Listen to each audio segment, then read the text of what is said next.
Let us review the book Maame by Jessica Judge. So the story follows the life of a young girl named Madeline. It's also shortened to Maddie, but for the purpose of the nickname that Ghanaians would always have, she has this nickname Maame attached to her, which means a woman. And this name actually has made her to become a woman or a grown adult even when she wasn't really one. And so she's 25 and she's trying to manage all aspects of her life while also taking care of her dad who has the Parkinson's disease. It's a family of four. They are based in London, but our mom is always having an excuse or another to go back to Ghana. She has an elder brother and he is always not available. So she's left with the sole responsibility of taking care of her dad, even when they had a carer to take care of him. And so this affected her life in general. She was having trouble in her workplace. She lost her job at some point and she had to navigate that area of getting another job. Eventually, there was a time when her mom was going to come back to London. So she packed out and got a new apartment, even if it was filled with guilt because she felt like no one would take care of her dad like her.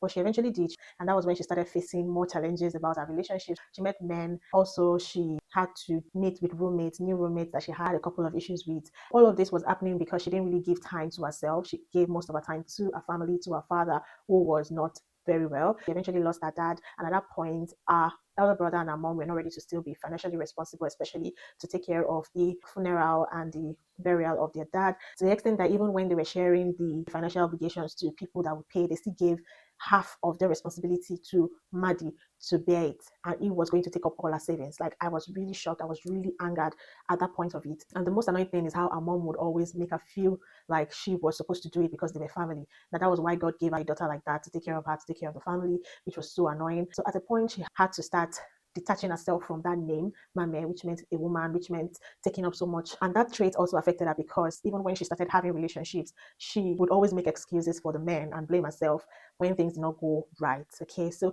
it was a whole lot. I enjoyed it. And you know what really made the book much more interesting? It was the ending. I loved how it ended. I loved how even when we thought that because she was caring for her father, there was really nothing much that she would gain from it, she eventually actually gained the most because even if her dad wasn't very, very well, he saw those little things that she was doing. He knew that she was his major carer. He knew that his wife was not present. He knew that his first son was also not present. He knew that Maddie was the one doing so much and he rewarded her for it. Okay, so not to spoil anything, I'd say I'm giving this book a 4/5. It was good. The fact that it also showed the life and struggles of a black lady or black woman or black family living outside of their own country, everything they have to face in terms of, employment, in terms of career, in terms of family relationships. It was very relatable for me. And so that's why I would recommend it as well. Make sure you pick it if you're someone that wants to learn so much about how a woman can, be in charge of so many things at the expense of our own personal life, of our own financial life, of our own career, of our own relationships, and give so much to the family. But yeah, I recommend it 4/5. Make sure you pick it, and I'll see you in my next book review.